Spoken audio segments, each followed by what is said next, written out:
स्वागत है आप सभी के पसंदीदा यूट्यूब चैनल राय एजुकेशन में। सभी मित्रों को सुप्रभात, very good morning to all of you. आज के मॉर्निंग सेशन में आज के प्रमुख अखबारों से कुछ इंपॉर्टेंट अपडेट को कवर करेंगे, जिनमें प्रमुखता से बात करेंगे 69,000 भर्ती की।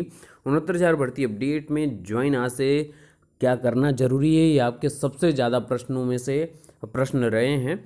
बीएसए प्रार्थना पत्र कैसे लिखना है और कैसे आप सारे डॉक्यूमेंट को अरेंज कर सकते हैं, छोटी सी ब्रीफ नोट इसमें रहेगी। 9 से 11 की काउंसलिंग विज्ञप्ति जारी होना शुरू हो चुकी है। हर विभागीय जानकारी से महत्वपूर्ण अपडेट या इस वीडियो में आपको देने की कोशिश करूंगा। चलिए बिना किसी देरी के वीडियो शुरू करते हैं छोटे से प्रमोशनल ऐड के साथ। इंडिया के लार्जेस्ट लर्निंग प्लेटफॉर्म अनअकैडमी लेकर आया आप सभी के लिए अनअकैडमी प्लस फीचर्स के साथ। घर बैठे लाइव क्लासेस आप कंफर्टेबली अरेंज कर सकते हैं। अनलिमिटेड एक्सेस रहेगा सभी कोर्सेज पर। प्रैक्टिस टेस्ट आपके लिए अरेंज कराए गए हैं। बैचेस कोर्सेज अवेलेबल है। मेंटोरशिप गाइडेंस आपको मिलती रहेगी। एग्जॉस्टिव कवरेज रहेगा पूरे सिलेबस पर। रेगुलर डाउट सेशंस और राइटिंग स्किल आपकी इंप्रूव होगी। लाइव टेस्ट सीरीज आपके एग्जाम स्कोर को बूस्टअप करने में आपकी हेल्प करेगी और स्टडी मटेरियल हिंदी इंग्लिश दोनों में मिलेगा। तो डिस्क्रिप्शन लिंक है, फटाफट जाइए चेकआउट करिए। Unacademy fast track rapid revision series on CTET paper 1 4 दिसंबर से 8 दिसंबर स्टार्ट है। मॉर्निंग में 10 बजे से रात के 12 बजे तक, जिसमें EVS, Sanskrit, Hindi, mathematics, English और सीडीबी आपको मिलेगा। डिस्क्रिप्शन पर लिंक है, फटाफट जाइए चेकआउट करिए। TTT20 daily test from top educator 1 दिसंबर से स्टार्ट है, 31 दिसंबर तक। एनरोल फ्री है। डिस्क्रिप्शन पर लिंक है। सभी सब्जेक्ट की आप एनरोल करके प्रैक्टिस और अपनी इम्प्रूवमेंट स्किल पर काम कर सकते हैं। फटाफट जाइए चेकआउट करिए। डिस्क्रिप्शन लिंक है। सिर्फ और सिर्फ एक सब्सक्रिप्शन पैक से आपका काम हो सकता है। ये सब्सक्रिप्शन पैक आप चाहे 1 मंथ, 3 मंथ, 6 मंथ, 12 मंथ या फिर 24 मंथ का भी ले सकते हैं। तो चलिए अपनी प्रिपरेशन को और भी मजबूत बनाइए। Let's crack it. तो आज आप लोगों का कार्यभार 36,590 अभ्यर्थियों को ग्रहण करना प्रारंभ होगा। और सबसे पहले आप लोग अपना मेडिकल बनवाएंगे। मेडिकल कहाँ से बनवाएंगे? मेडिकल बनवाएंगे आप लोग जिला अस्पताल से, है ना। और पहले होता था कि आप किसी भी ज़िले से आप मेडिकल अपना ले जाकर अपना बनवा सकते हैं, लेकिन फिर इसमें हुआ कि सब अपने ज़िले से बनवाएंगे तो कुछ अपना जुगाड़ पानी भी लगवा देंगे। डायरेक्टली बात यही है, लेकिन कोई अलाउ नहीं कर रहा है। तो आप संबंधित जिले, जिस जिले में आपका चयन हुआ है उस जिले के जिला अस्पताल से ये काम करेंगे। क्या काम करना है? मॉर्निंग में अधिकतर जगह 8 से 2 ही पर्ची कटती है। ध्यान से सुन लीजिए, सुबह 8 बजे से दोपहर के 2 बजे तक ही पर्ची कटती है। और जो अधिकारी गण रहेंगे वो 4 बजे तक बैठे रहेंगे। तो किसी भी हालत में 2 बजे तक पर्ची कटवा लीजिए अपनी, और फिर वहाँ से आपका काम शुरू हो जाएगा। वहाँ पे आपको एक फॉर्म मिल जाएगा, वहाँ बोल दीजिएगा कि 36,590 भर्ती के अभ्यर्थी हैं और हमको मेडिकल सर्टिफिकेट इशू करवा कर ज्वाइनिंग करनी है। बस ये बात अब वो समझ जाएंगे खुद ही। और एक फॉर्म आपको मिलेगा वहाँ पर, जिस भी ज़िले के आप जिला अस्पताल पर जाएंगे उस फॉर्म में आपको सारी चीज़ें भरनी होंगी। मैं फिटनेस फॉर्म आपको दिखा देता हूँ सबसे पहले, फिर आपको इस पर मैं ले आता हूँ। तो ये जिले से आपको मेडिकल सर्टिफिकेट का जो है फिटनेस वाला फॉर्म मिलेगा, और ये कुछ ही इतनी चीज़ें रहेंगी, है ना। इसमें लिखा रहेगा कि मैंने इनको एग्ज़ामिन कर लिया है। जो इनका नाम यहाँ पे आपका नाम रहेगा, यहाँ आपके पिताजी का नाम रहेगा, आपकी उम्र रहेगी, किस जगह से आपका एड्रेस क्या है, और फिर आगे आपका डिस्ट्रिक्ट, स्टेट, पिन कोड, ये सारी चीज़ें रहेंगी। और इनको सर्टिफाइड कर देते हैं कि आपकी ज्वाइनिंग के लिए हो जाएंगी सारी चीज़ें। और सिग्नेचर रहेगा यहाँ पर कैंडिडेट का और मेडिकल ऑफिसर के प्रेजेंट में। फिर यहाँ पे मेडिकल ऑफिसर की प्रेजेंस रहेगी, नाम रहेगा, उनका रजिस्ट्रेशन नंबर रहेगा, उनका स्टैम्प रहेगा, और ये सारी चीज़ें इशू कर दी जाएंगी, है ना। तो ये कुछ इस प्रकार का आपको मेडिकल फिटनेस सर्टिफिकेट मिलेगा। अब करना क्या है आपको, मैंने जैसा बताया 8 से 2 बजे के बीच में पर्ची कटवा लेनी है। फटाफट जाइए, जिस जिस डिपार्टमेंट में आपको आई टेस्टिंग होगी, कोविड की टेस्ट होगी, वगैरह वगैरह, इतनी ढेर सारे टेस्ट होंगे, लेकिन वो सारी चीज़ें जल्दी हो जाएंगी, है ना। और आधे घंटे का सारे ये तामझाम रहता है। आधे घंटे में सारी चीज़ें कंप्लीट होकर आपको मिल जाएगा सारा फॉर्म। अब फॉर्म में आपको करना क्या है?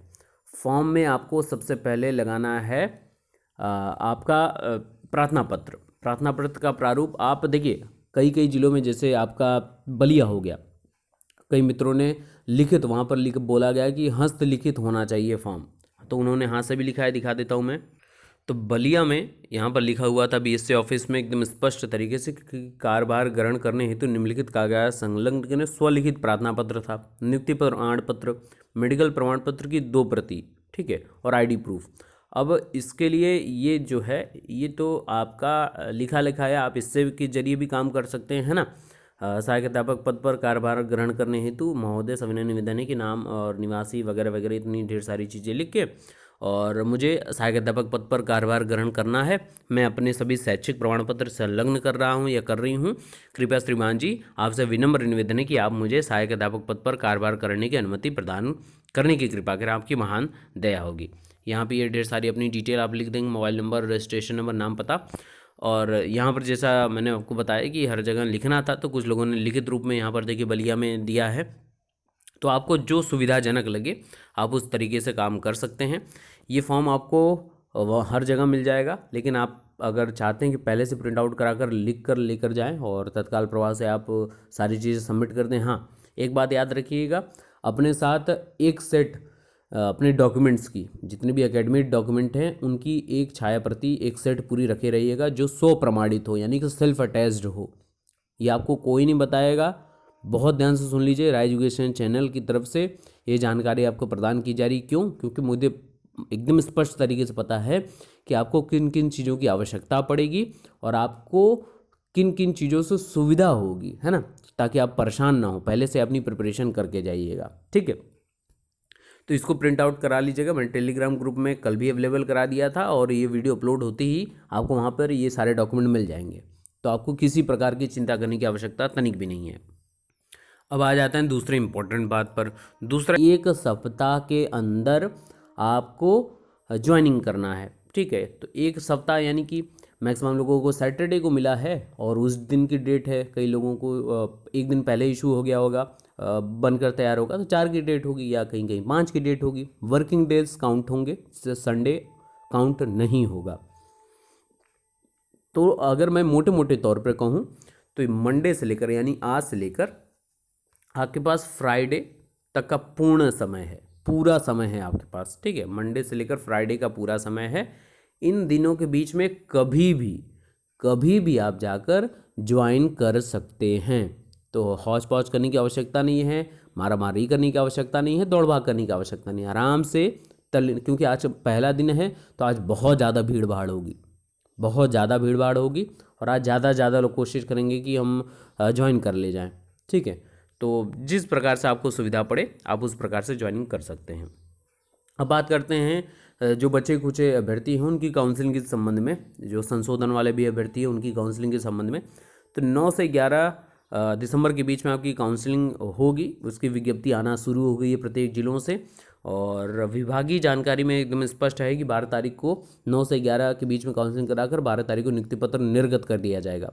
और सबसे इम्पॉर्टेंट बात है कि मुझे जो व्यक्तिगत लगता है कि इन 12 तारीख के बाद ही सबको एक साथ विद्यालय आवंटित कर दिया जाएगा। तो जो अभ्यर्थी अब इस 36,590 वाले हैं वो बीएसए ऑफिस में ज्वाइन कर उनको जैसा बीएसए निर्देशित करते हैं प्रत्येक दिन के लिए आकर वहाँ सिग्नेचर करना है कि क्या काम करना है, वो बीएसए आपके ज़िले के वो स्पष्ट बात जानकारी आपको प्रदान करेंगे। लेकिन उम्मीद यही है कि 12 तारीख को सबको एक साथ, 12 तारीख के बाद यहाँ पर सबको थर्ड काउंसलिंग या जो बोलते हैं बचे कुछ जो अभ्यर्थी हैं उनकी काउंसलिंग के बाद 12 तारीख के बाद सबको विद्यालय एक साथ आवंटित कर दिया जाएगा। तो इस बात को बहुत अच्छे से समझ लीजिए।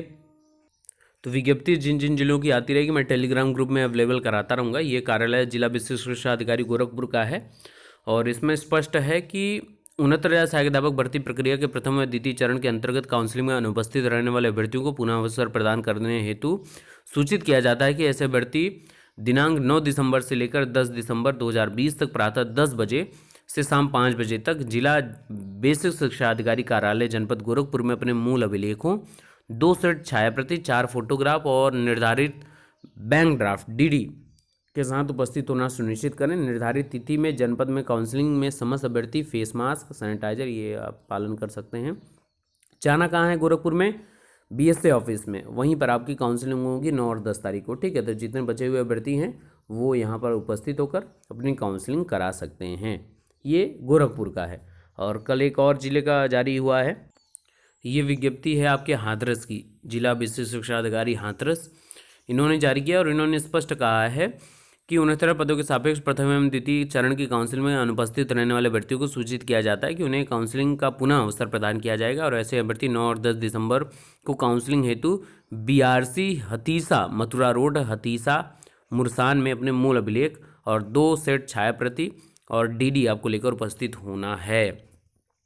तो गोरखपुर में बीएसए ऑफिस में जाना है, और हाथरस में आपको कहाँ जाना है, बीआरसी हतीसा में, जो मथुरा रोड हतीसा मुरसान के पास में है, वहाँ पर आपको जाकर अपनी काउंसलिंग करानी है। और 12 तारीख को नियुक्ति पत्र आपको जारी कर दिया जाएगा। संभवतः हर बीएसए ऑफिस से ही आपको वहीं पर दे दिया जाएगा। तो ये कुछ इंपॉर्टेंट अपडेट रही हैं। बाकी के लेटेस्ट अपडेट के लिए बने रहिए। Best of luck. Thank you so much.